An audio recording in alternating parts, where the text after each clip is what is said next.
நம்ம ஃபாலோவர்ஸுக்கு மட்டும் இல்லை, இந்த வீடியோ பார்க்குற எல்லாருக்குமே இந்த வீடியோ ரொம்பவே முக்கியமான வீடியோ. ஏன்னா நம்ம பிஎஸ் அக்ரோ ரொட்டேட்டரோட லேண்ட் பர்ஃபார்மன்ஸ் வீடியோ தான் நீங்கள் பார்க்க போகிறீங்க. எந்த அளவுக்கு ஃபினிஷிங் இருக்குது, அதோட பர்ஃபெக்ஷன் எப்படி இருக்குன்னு நீங்களே பாருங்கள், உங்களுக்கு கண்டிப்பாக பிடிக்கும். ஸோ இந்த ரொட்டேட்டர் டீட்டெயிலை பொறுத்தவரையும் பார்த்தீங்கன்னா 6 அடி 42 பிளேடு கொண்ட multi gear box high clearance model, height model சொல்லுங்களேன், அந்த மாடல் தான் இது. ஸோ நம்ம இது கள்ளக்குறிச்சியில் இருக்க விவசாயிக்கு நம்ம கொடுத்துருந்தோம்.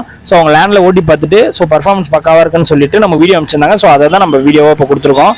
ஸோ பார்த்தீங்கன்னா உங்களுக்கு தெரியும். ஸோ இதில் வந்து பார்த்தீங்கன்னா கஸ்டமருக்கு ஏற்ற மாதிரி சில கஸ்டமைஸுமே பண்ணியிருக்கோம். இதில் வந்து சைட் டிஸ்க்குமே நம்ம கேட்டாரம் கொடுத்துருக்கோம். அது இல்லாமல் கஸ்டமைஸ் என்னன்னு கேட்டிங்கன்னா, ஃபிளாஞ்சோட திக்னஸ் பார்த்தீங்கன்னா இந்த மாடல் 450 கிலோ வெயிட் வரக்கூடிய இந்த மாடலில் 12 mm திக்னஸ் வரும். கஸ்டமர் கேட்டதுக்காக பார்த்தீங்கன்னா 14 mm ஃபிளாஞ்ச் திக்னஸ் போட்டு நல்லா சூப்பராக ஹெவியாக நம்ம பார்த்தீங்கன்னா பண்ணி கொடுத்துருக்கோம். இதோட விலை என்னன்னு பார்த்தீங்கன்னா 94,800 ரூபாய்க்கு நம்ம கொடுத்துருக்கோம். ஸோ இதுலேயே பார்த்தீங்கன்னா உங்களுக்கு தெரியும், ஃபிளாஞ்சோட திக்னஸ் பார்த்தீங்கன்னா 14 mm போட்டிருக்கோம். அது மட்டும் இல்லாமல் சைட் டிஸ்க்குமே இதோட கொடுத்துருக்கோம். இதெல்லாம் சேர்த்து இந்த விலைக்கு நம்ம பண்ணி கொடுத்துருக்கோம். இந்த மாதிரி பெஸ்ட் குவாலிட்டியில் பெஸ்ட் ப்ரைஸில் வந்து தரமான ரொட்டேட்டர்லாம் உங்களுக்கு தேவைப்படுதுன்னா கான்டாக்ட் கொடுத்துருவோம். கான்டாக்ட் பண்ணுங்க. உங்களுக்கு தேவைப்படலனாலும் தேவைப்படுற உங்க நண்பர்களுக்குமே ஷேர் பண்ணுங்க.